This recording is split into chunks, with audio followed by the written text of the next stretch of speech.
I'm Craig Mcdermott, assistant coach of the Australian men's cricket team. I'm here to give you some pointers on normal swing bowling and reverse bowling today. Knocked him over, what a beauty! Oh, back she goes, superb length. A little bit of in-swing there from Mcdermott, who's in great form. We're talking about conventional swing bowling with a new ball or a reasonably new ball. First and foremost, I'd like to get the bowler to have his fingers either side of the seam so we can get a better rudder on the ball to get the back spin off the ball as it comes out of his hand. The shiny side on that side, or the kookaburra side, and the rougher side on this side to swing away from the right-hand batsman. If it's a brand new ball, it really comes down to how good the bowler's wrist is, and that's something that we try and teach young fast bowlers right from the very outset of learning how to bowl fast or to bowl medium pace, and that starts with learning how to hold the ball like that and also to run in with their wrist up, which helps them to get into their load up.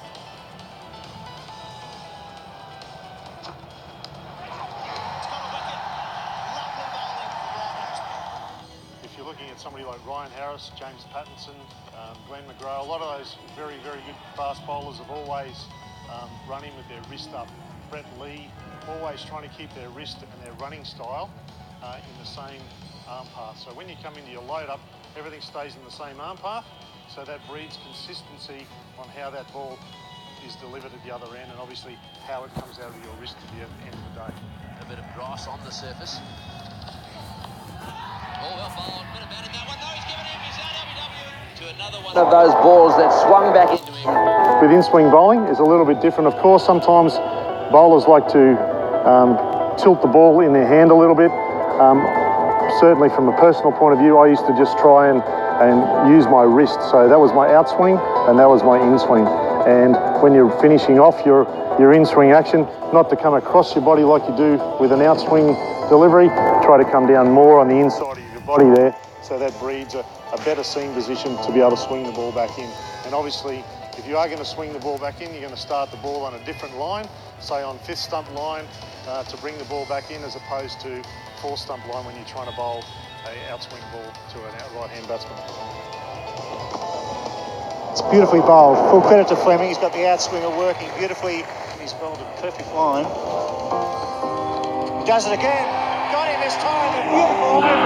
Superbly bowled. That was the perfect outswinger. It's a big thing of mine is actually to get the ball up and make sure that we're bowling a very full length. And I was just talking to Simon Mackinnon training this morning actually, and he's about 6'15", and he's got to bowl a length of around about 4.2, 4.3 metres possibly to hit the stumps, and maybe a touch fuller when he's playing in Perth.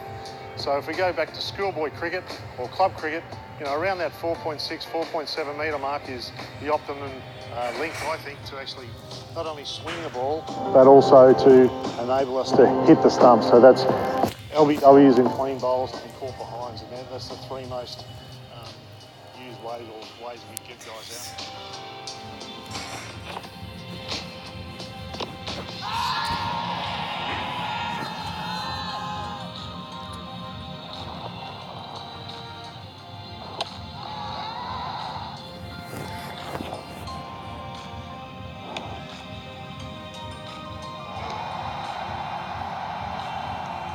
We go from a fairly new ball or a brand new ball, and we might get to a ball that's maybe 20 or 30 overs old.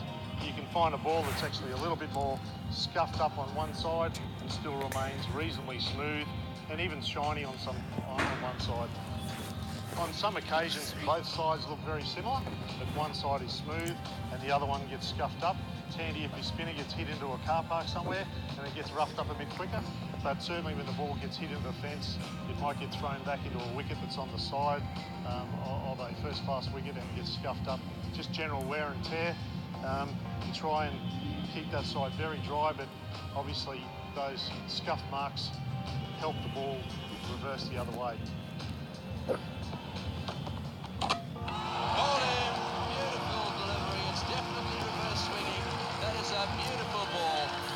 The difference between in-swing and reverse swing is the ball is different. If I was trying to swing a ball conventionally, that shiny side would be there to a right-hand batsman to swing it that way. But if this was a reverse ball, which this ball would go very nicely as a reverse ball, mind you, it's very, very scuffed up on that side, that's going to go in the opposite direction. When the ball is reversing, whatever side the shiny side is on, the ball's going to go to that direction. Some bowlers are really suited to bowling reverse, and some bowlers just aren't. And that is a cracker. That has started, I reckon, 18 inches outside off stump. And obviously speed is a big part of that. If you're in the low 130s and high 120s, you're still going to be able to reverse the ball, but it's almost like that the batsman can nearly almost change their bat position. So if for our test bowlers, we like our reverse bowlers certainly high 130s into the 140s if we can.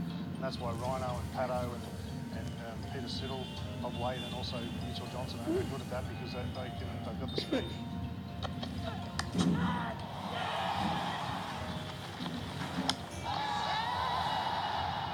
Very, very important that you keep the ball dry.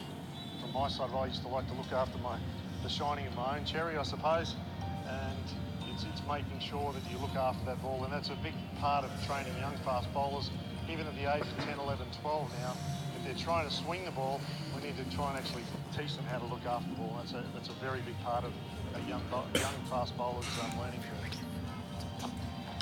Oh, got him! Got him! One simple drill that I use with a lot of young fast bowlers in actually getting them to try and get everything in the right position is actually just walk through some paces in front of a glass sliding door, which has got a nice reflection in it, or in front of a mirror, so the young fast bowlers can understand where they need to be with their back foot position, their load up, and so forth, and their follow through, so they can actually understand and get to see what's actually happening. It's just practice, practice, practice, practice, and making sure that those drills that they do, they practice them correctly.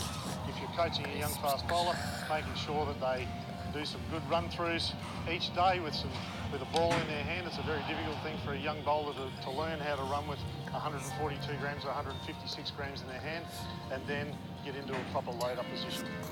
Fast bowling is built from the feet. I know I'm digressing a bit away from swing bowling at the moment, but that's about getting yourself in the right position so we can then, when we get to the end of the bowling delivery, where we get to the actual release point, we've done all the hard work early and we can use our wrist to deliver the ball to the best of our ability. Ball is the big danger, and there it is. The new ball has done the trick. Craig Mcdermott, the best of the Australian bowlers, has struck again. I hope those few general points about fast bowling, wrist position and so forth can help you out with your challenges and moving forward with your bowling in the future. I look forward to seeing some young fast bowlers at some stage.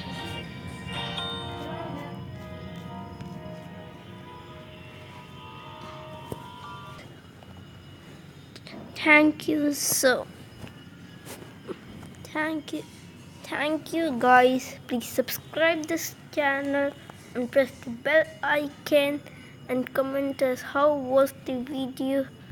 Thank you.